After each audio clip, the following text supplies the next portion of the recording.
एक और breaking news आपको बता दें, जम्मू कश्मीर से है, जहां पुंछ की डेरा की गली में हुए आतंकी हमले में शहीद जवान जो 4 जवान शहीद हुए, आज 9:30 बजे राजौरी में उन्हें श्रद्धांजलि दी जाएगी। शहीदों के पार्थिव शरीर को उनके घर न ले जाकर राजौरी में ही अंतिम संस्कार किए जाने का फैसला किया गया है।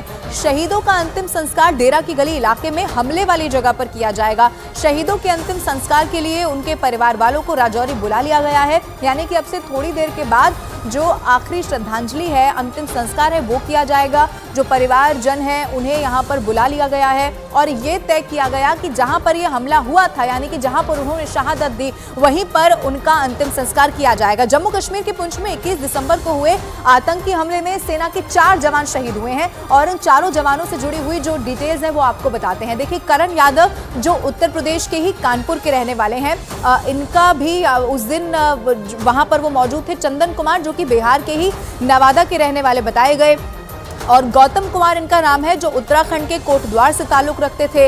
इसके अलावा आप देखिए, उत्तराखंड के चमोली से ताल्लुक रखने वाले बीरेंद्र सिंह, ये 4 वो हमारे जवान हैं जो उस दिन जब आतंकियों ने घात लगाकर हमला किया, इन चारों को अपनी शहादत देनी पड़ी और उसके बाद आप देखिए पूरे देश में गमगीन माहौल हो गया। लेकिन ये साफ हो गया कि इस वक्त हमारे जवान इस घटना के बाद पूरी तरीके से मुस्तैद हैं और उसके बाद चप्पे चप्पे को खंगाला जा रहा है। जिन आतंकियों की एक कायराना करतूत थी, जिनकी वजह से हमारे जवानों को शहादत देनी पड़ी, ये शहादत का बदला लेने के लिए इस वक्त उन्हें ढूंढ कर मारने की कोशिश की जा रही है और इसीलिए पूरे इलाके को घेरा हुआ है। आपको ये भी बता दें कि ये वो जवान हैं जो पुंछ में शहीद हुए हैं, जिनका नाम गौतम कुमार है, उत्तराखंड के कोटद्वार से ताल्लुक रखने वाले, बीरेंद्र सिंह उत्तराखंड के ही चमोली से ताल्लुक रखने वाले।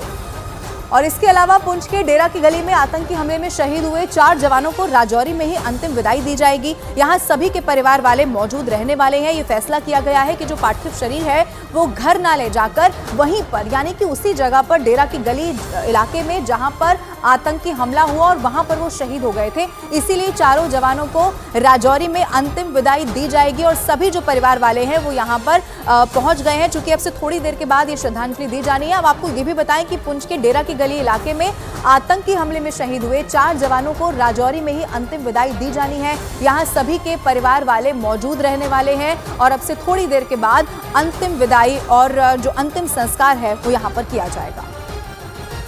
पुंछ के डेरा की गली में जिन 4 जवानों ने अपनी जान का बलिदान दिया, एक बड़े आतंकी हमले में उनकी जान चली गई। जम्मू कश्मीर सरकार का बड़ा निर्णय, यहीं पर होगा अब उनका संस्कार। सभी के परिवार वालों को यहाँ पर बुला लिया गया है। पहले श्रद्धांजलि समारोह होगा और फिर होगा उन सभी का दाह संस्कार। हर आंख आज नम है। राजौरी पुंछ नहीं, जम्मू कश्मीर नहीं, बल्कि आज हर एक भारतवासी रो रहा है कि जो हमारी रक्षा करने के लिए वर्दी पहनकर जम्मू कश्मीर में आता है और फिर वहां ड्यूटी देता है, लेकिन नापाक पाकिस्तान के इरादे जिनकी वजह से आतंकी हमले होते हैं और उसमें हमारे जवानों की जानें चली जाती है। आज श्रद्धांजलि समारोह के बाद यही राजौरी में ही होगा उन 4 जवानों का दाह संस्कार। परिवार के लोग भी रहेंगे।